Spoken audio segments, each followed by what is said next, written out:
Namaste. Every day we perform hundreds of actions.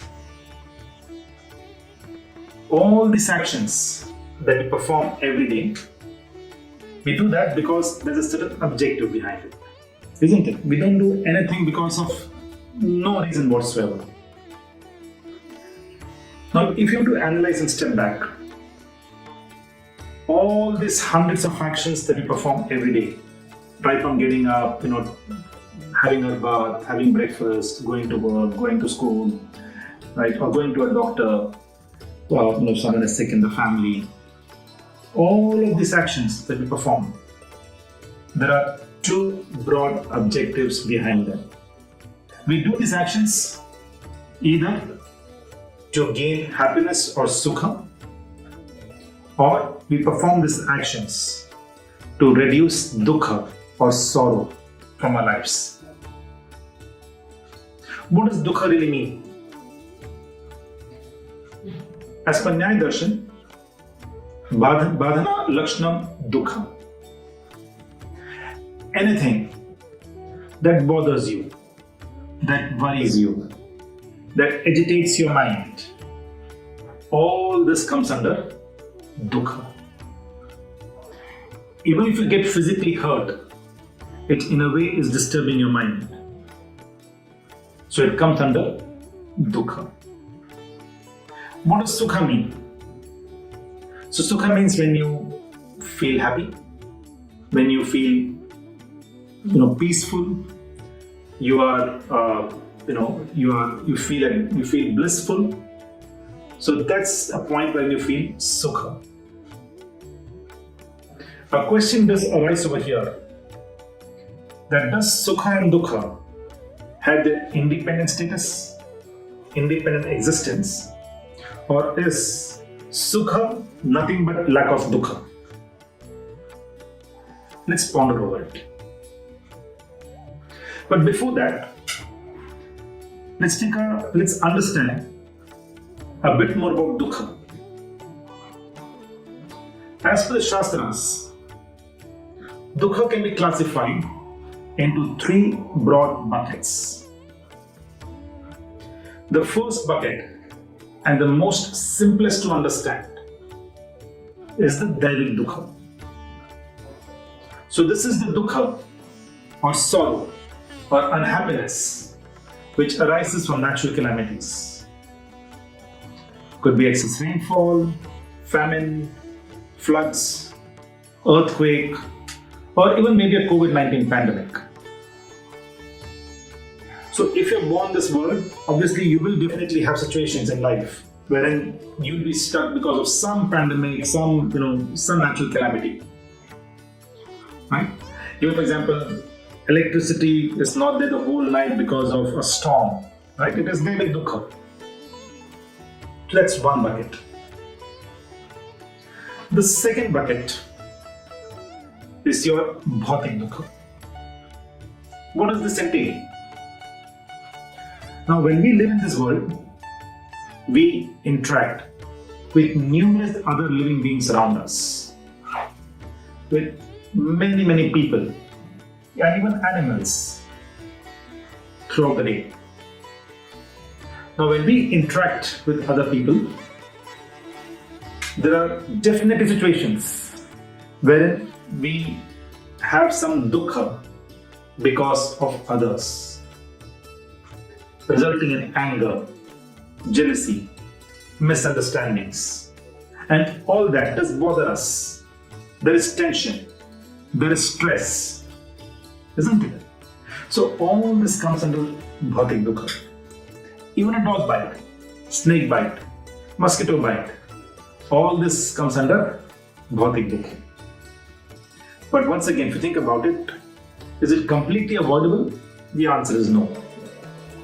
Because when we interact with people, some stress, some of these aspects are bound to arise. So we saw two sources of Dukkha until now. One was Daivik Dukkha and the other was Bhautik Dukkha. Now let's come to the most important source of Dukkha, and that is Adhyatmic Dukkha. What does Adhyatmic Dukkha mean? It means Dukkha because of our own self. The way we think, the way we act, it's a Dukkha because of that. Let's take an example. So you step out on the road with your brand new car, and there's someone on the bike who comes and he slightly hits against your car, and there is a small dent. Is there not a Dukkha? The answer is absolutely yes. But to what extent? Now you have multiple options. What are the options before you? So either you simply give a look to the person and you think, okay, it's all right, it's happened, let's just go ahead. You ignore and you leave. You still have some Dukkha, but it is at level 1. The next level is level 2. You decide to get into a bad verbal spat with this particular person. You exchange cuss words, right? It bothers you definitely far more. The dent still remains. And then you move. Right? This is a level 2. Level 3 of this Dukkha could be that you start exchanging physical blows on the road, right? And get into a very serious situation. The cops are called, right? And they register a case both against you and against the other person, and things get really out of hand. Once again, the dent remains, right? The amount of Dukkha that you now have is much larger.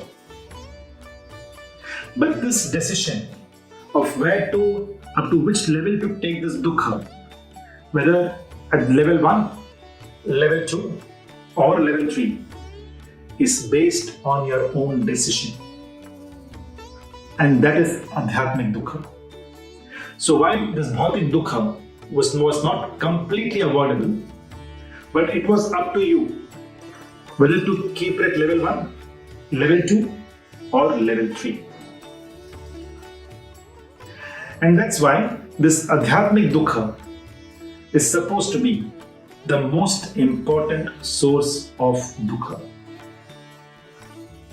Let's take another example in the context of Devik Dukkha. Right? So, say you have an earthquake. Now, it's up to you as to how do you react to it.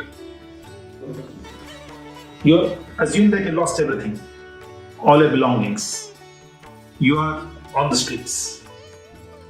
Right? Now, for the relief material, either people can fight over each other for the relief material. There is definitely Dukkha, there is Devik Dukkha. Or you can still make yourself very organized. The way we saw in Japan, when the tsunami struck over there, people still formed queues in a very systematic manner, right, and collected the relief material. So, Adhyatmic Dukkha is applicable in both for Bhautik Dukkha and even for Devik Dukkha. And even further in our own personal lives.